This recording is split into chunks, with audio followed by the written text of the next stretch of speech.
Hello there, a very good evening and welcome to Primetime News on TV1, of course, coming to you live and direct from the Newsfirst studios here in Colombo. I'm Charlotte Benedict. We've got the latest of news lined up for you from here at home and across the globe. But first, let's take a look at your top stories tonight.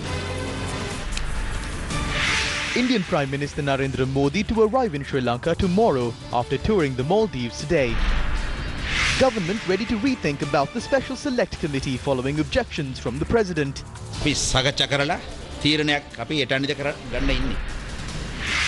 Facebook suspends app pre-installs on Huawei phones. Fear of wild elephants concealed in the beauty of Maduroya.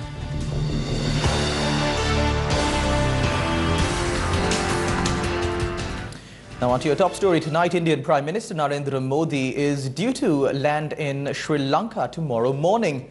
Narendra Modi's visit to Sri Lanka will be his second international visit since becoming Prime Minister of India for a second term.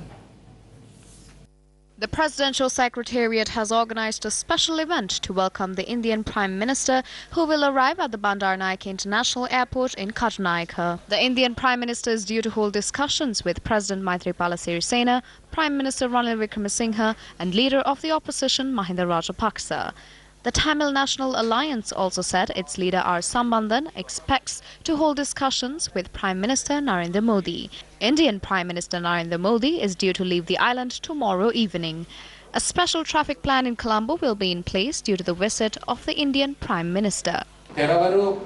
Between 11 a.m. and 12 noon tomorrow, vehicular movement will be limited on the route starting from Katunayake Airport to the Katunayake-Colombo Expressway, Borella and the Gaul Road adjacent to the Nelumpokuna roundabout and the road up to Janadipati Mavitha, and again between 1:45 and 3:30 p.m. tomorrow, traffic will be limited from Janadipati Mavitha up to the Nelumpokuna roundabout, Borella and along Katunayake Expressway up to the Katunayake International Airport. Meanwhile, Indian media reported that during Prime Minister Narendra Modi's visit to Sri Lanka, the security of both countries will be the centre of discussions. The Indian Prime Minister's visit is considered as a sign of India's affirmation of solidarity with Sri Lanka in the aftermath of the terror attacks in April, while discussions are likely to include the exploration of further collaboration in counter-terror actions. Meanwhile, according to foreign media, India's Foreign Secretary Vijay Gokhale said the visit enhanced its commitment to Sri Lanka. Reuters, quoting the Foreign Secretary, reports that New Delhi is also looking at more multilateral investment projects modelled on a draft agreement to develop a port terminal with Japan in Colombo that was signed last month. Reuters adds that according to India's Foreign Secretary, when a major foreign investor like Japan is willing to join projects which are of the national interest, India has no objections in going forward with such projects. Meanwhile, India's Hindustan Times reported that the minister in attendance who will accompany Prime Minister Modi throughout his Sri Lankan tour will be Minister Sajith Premadasa. Still in some international news, Facebook is no longer allowing pre-installations of its apps on Huawei phones. The latest blow for the Chinese tech giant as it struggles to keep its businesses afloat in the face of a US ban on its purchase of American parts and software. According to Facebook, customers who already have Huawei phones will still be able to use its apps and receive updates. But new Huawei phones will no longer be able to have Facebook, WhatsApp and Instagram apps pre-installed. Apps including Twitter and Booking.com also come pre-installed on Huawei phones in many markets. Twitter Inc. declined to comment and Booking Holdings did not respond to a request.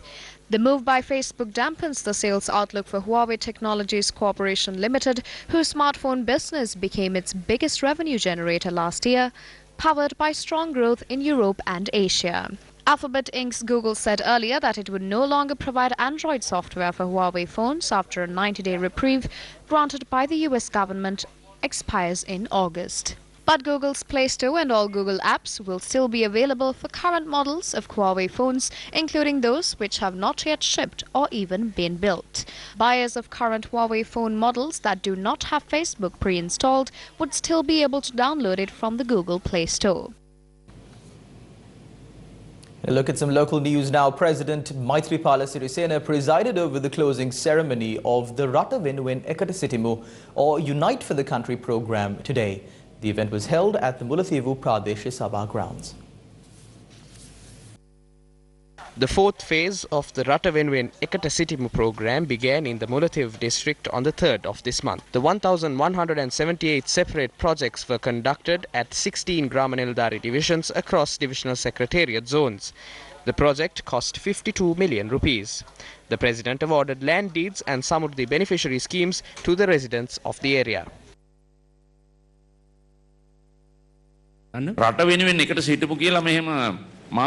Why was this program under the theme Unite for the Country introduced? Because we are not united for this country. If the country is to be united, who should lead us? The Mahasangha should take the leadership to unite the entire country, keeping aside all differences. The Hindu and Islam religious leaders as well as Catholic priests should be united. You must forgive me for saying this, but they too are divided. So how can the country live together? I am not speaking in hope of securing votes. I am speaking for the country to stand united. But when we call for unity in the country, there are those who would not stand with us. There is going to be an election at the end of this year. Many people are conducting themselves today targeting the elections. Extremism, terrorism and bombs being detonated to divide the country and destroy it. Their ambitions have been successful in Sri Lanka today. Why is that? The politicians of this country are dividing and separating the people of the country based on race and religion. This is destroying this country. Do not allow for a Muslim Prabhakaran to be born. Wow. Now, what was discussed during the emergency cabinet meeting that was convened last evening? Journalists questioned Minister Mano Ganeshan in this regard.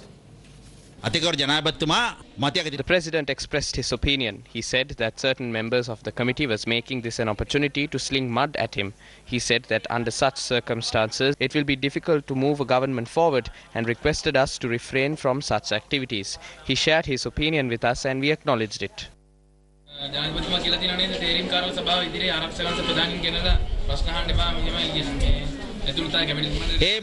It is not wise for members of security forces and intelligence officers to participate in such public proceedings. Even I am part of it.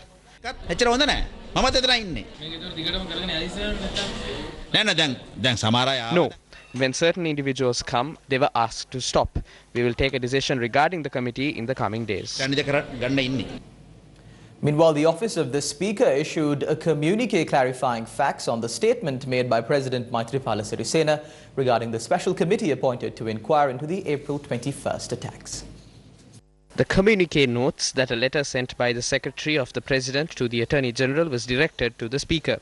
The communique states that certain revelations made at the special committee inquiring into the April 21st attacks are affecting the investigations conducted into the incident and adds that the members of the committee have been informed to be vigilant about this. The communique adds that the letter spoken of by the President before the media is an order by the President and this should be stated by the Speaker. It also says that the letter sent by the President should be presented to Parliament based on its relevance to the proceedings. It added that there is no requirement to submit to Parliament the letter sent by the Secretary to the President regarding the special committee inquiring into the April 21st attacks. The communique adds that the law requires any official to obey when Parliament summons them and that officials are well aware of the consequences of failing to do so. Let's now take a look at the statement made by President Maithripala Sirisena regarding the special committee inquiring into the April 21st attacks yesterday. The President was speaking during a meeting held with senior police officials. No country in the world summons the head of security forces, heads of intelligence services and heads of the criminal investigations department to Parliament and obtain statements from them like this in front of all the media stations in the country. This is not a good thing. I express my strong objection and sympathy regarding this situation. On the other hand, there are 5 cases that are ongoing before the Supreme Court regarding the April 21st attacks. So the Attorney General has informed me that the inquiries conducted by the Parliamentary Special Committee will adversely affect the proceedings of the ongoing cases before the Supreme Court. I directed this notice given by the Attorney General to Parliament. Generally, according to the tradition and according to standing orders, when the Parliament begins at the start of the day, the first thing on the agenda are special statements by the President and the Speaker is supposed to read it. but the Speaker did not present this letter to Parliament. Everyone who went before the Parliamentary Special Committee were officials who had resigned from their positions. I have clearly informed the Speaker and the Parliamentary Select Committee that I will not send any official who is on active duty in the security force or at the Ministry of Defence to testify before the committee. I will take responsibility on behalf of them. I have informed the Speaker that I will not send any of these officials. මම කතානායකතුමාට දන්වලා තිබෙනවා කිසිම කෙනෙක් මම යවන්නේ නැහැයි කියලා. Convening a media briefing, the governor of the southern province, Kirti Tennakoon, spoke about the Parliamentary Special Committee inquiring into the April 21st attacks. The main actors of this Parliamentary Special Committee are members of the national list appointed by the United National Front and people who are oblivious to the political agenda of the United National Party. Sarath Fonseca is a person who obtained only 7,000 votes. He came into the United National Party through the back door using the national list. Jayampathy Wickramaratne is a speaker who came to the limelight during the final phase of the movement for a just society and became a politician. If he had any idea about the United National Party or the Samsamaj Party, he would not be acting in such a manner. Ashu Marusinghe came into politics from the Bahujana Nidhas Peramuna and became an actor of the United National Party and got into parliament through the national list. This has become a political project today. As a result of this political project, facts that affect national security are being revealed as if they are being discussed on Goldface Green. They discuss it in front of the media and using it to achieve their own political goals. The fact that Sri Lanka does not have a proper policy on national security is being used by people to achieve their political goals. This is a political show. There have been a number of unfortunate incidents that have come to pass because of this political show. සහ අවාසනාවන්ත සිදුවීම් ගණනාවක් මේ වන විට කරලියට ඇවිල්ලා තිබෙනවා. In more news on the same subject, the controversial Parliamentary Special Committee was chaired by Dr. Jayampathy Wickramaratne. He is also the same person who headed the drafting of the 19th Amendment to the Constitution, which gave rise to many ambiguities and issues in the country. Opposition parties and civil societies responded to this statement made by Dr. Wickramaratne, admitting that the 19th Amendment is problematic. The 19th Amendment to the Constitution that Dr. Jayampathy Wickramaratne speaks about is the amendment that crippled the functioning of the Constitution of the country. No person in the country can make a definite decision. Today, with the rift between the President and the Prime Minister, there are two governments in the country. The main reason for the existence of two governments as such is the 19th Constitutional Amendment. So, through this 19th Constitutional Amendment, the entire country has been destroyed. The country has been left desolate. So we do not think that people like Jayampathy Wickramaratne can speak about the 19th Constitutional Amendment with his dignity intact. Jayampathy Wickramaratne, who drafted the 19th Constitutional Amendment, says there are certain incompatibilities 5 years later. Jayampathy Wickramaratne in a similar manner led an effort by the government to draft a new constitution for the country. The draft of this constitution was presented to Parliament. That draft too does not suit this country. The group, including Jayampathy Wickramaratne, are not people who live with their feet on the ground.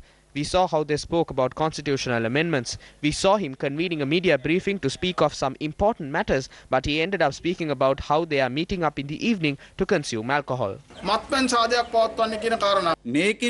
When this has caused so much destruction in the country, making these statements to the public is pointless. We understand Ranil Wickremesinghe's agenda as well.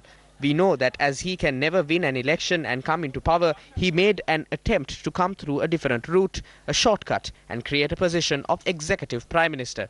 We asked Jayampathy Wickramaratne to draft a constitution that gives power to the general public and not to Ranil Wickremesinghe. Jayampathy Wickramaratne spoke out as constitutional experts, so do not try to conceal this anymore. If you make a mistake, admit it and go home. The Department of Meteorology says that heavy showers with rainfall between 100 and 150 millimeters can be expected in 6 districts. We are now joined by Azra Ahsan for the latest weather update.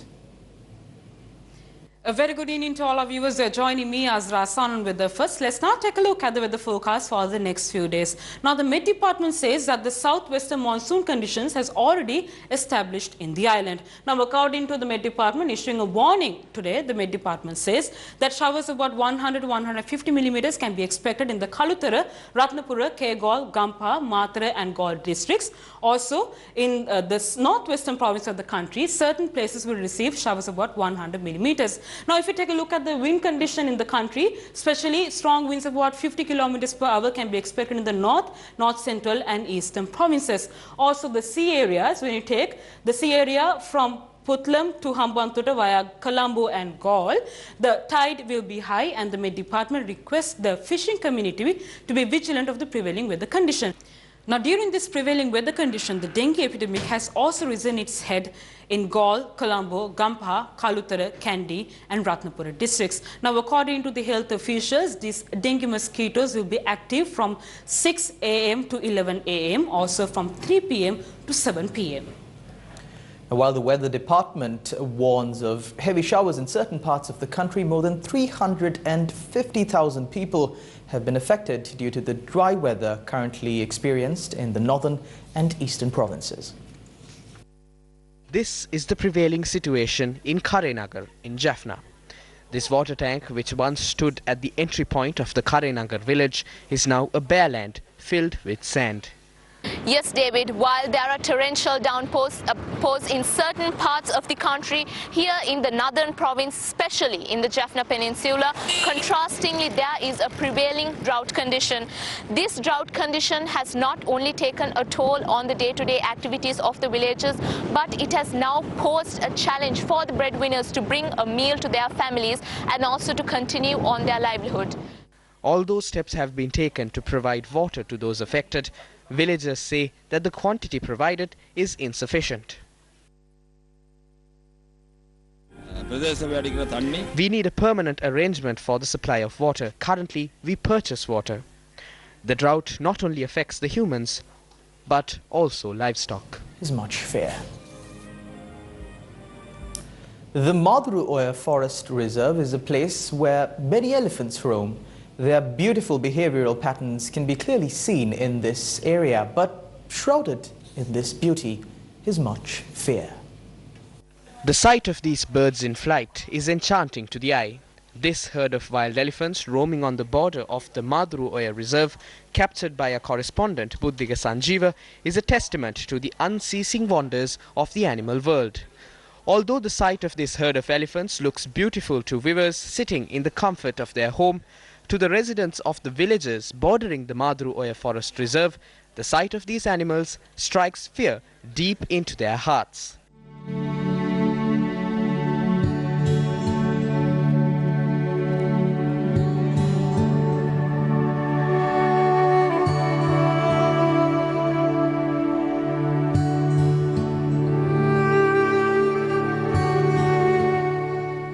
The reason for this fear is the constant encroachments of these elephants into these villages. The Orubandivawa fishing village and Soraborawawa are only a few of the many villages that have suffered endlessly at the hands of the human-elephant conflict.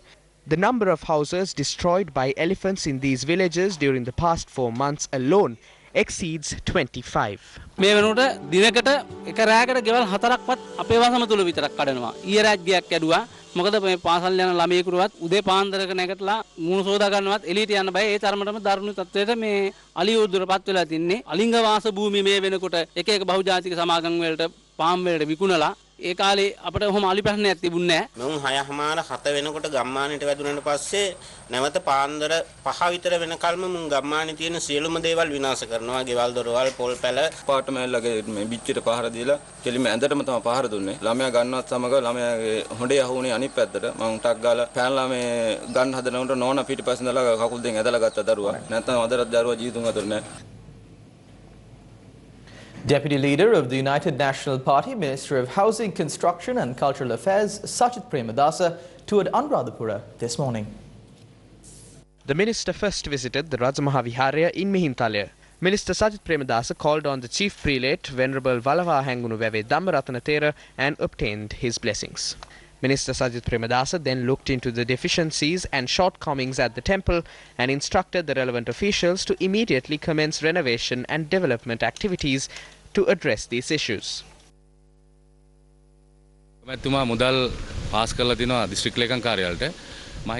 The Prime Minister had allocated funds through the district secretariat. I believe that it is for the first time in history that the Poson Perahera will not take place, as the arrangements of the Poson Perahera cannot be completed within a week. Therefore, we held discussions today to hold the Poson Perahera during the month of Vap. Following discussions with Minister Sajith Premadasa today, all the issues were identified. We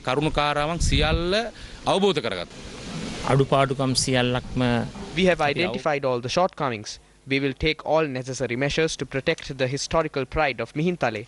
My ministry will focus their attention from now onwards and we will complete everything. Meanwhile, Minister Sajith Premadasa visited the Ruan Valley and Minisawatiya Mahavihara and called on the chief prelates and obtained their blessings. Our correspondent stated that the minister focused his attention towards the shortcomings at these temples.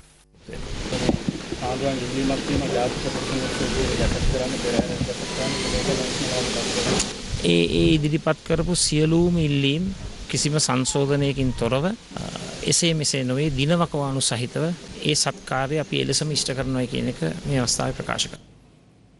A society that lived in harmony with Mother Nature is facing a situation that threatens their very existence. The indigenous community of Sri Lanka, also known as Vedas, are facing restrictions imposed on entering their inherent abode, the forest. This leaves a question as to how this community will continue to exist. This is the first episode of a special segment that will seek to unravel the life story of the Vedas here in Sri Lanka.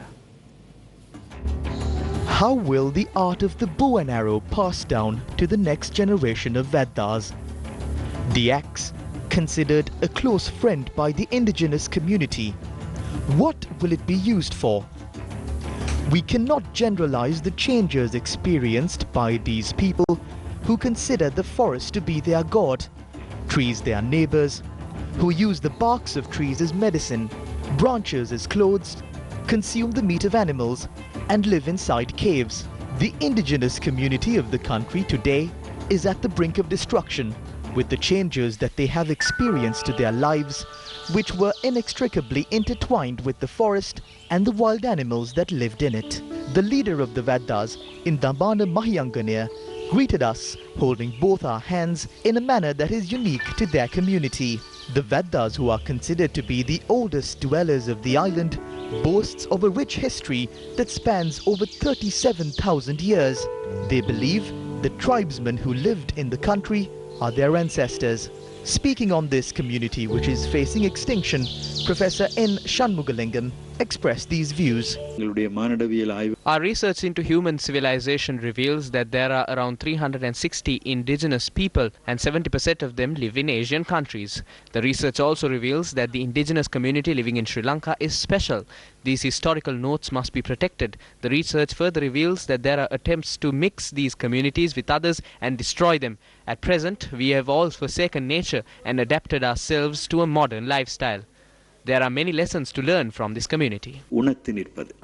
Vedas who sought shelter inside a cave now follow a different lifestyle, living inside clay houses with ceiling sheets above their heads. The axe, the bow and arrow, which was an integral part of their lives, were taken away and replaced by the mamati, and the practice of farming has now taken root in this society. The Dambana village of the indigenous community has become a major tourist attraction. The number of tourists who come to Dambana to meet the leader of the Vedas continues to increase. During the time the tourists spend in the company of the leader of the Vedas, they do not forget to inquire into the rich history of this vibrant community. However, the aspirations of the youth of the indigenous community, who seek opportunities to provide casual labor in various other parts of the country, may not be considered good and right before the eyes of their leader. Bangladesh, chasing a target of 387 runs for victory, were on 170 for the loss of 4 wickets at the end of 30 overs a short while ago. Let's now take a look at some news from the Indus School Rugby Arena. St. Joseph's College Colombo 10 continued their unbeaten run in the Inter-Schools Rugby League after defeating today's hosts St. Thomas's College Mount Lavinia while claiming the coveted Lady Jayatilaka Shield in the process. The Saints managed to outclass the Thomians 22-10 at full time while the score stood at 12-5 at half time. The Josephians, who reached 22 points with the help of 4 tries and a conversion, were also awarded a bonus point for scoring the 4 tries during the course of the match. Before we conclude our news tonight, one final news piece. One person was severely injured when a motorbike and a lorry collided onto each other in Kamburugamu today. The injured motorbike rider has been admitted to hospital for treatment. We leave you tonight with CCTV footage of this tragic accident. Thank you very much for tuning in. Do tune in tomorrow for more of the very latest from here at home and across the globe. I'm Charlotte Benedict for the Newsfirst team.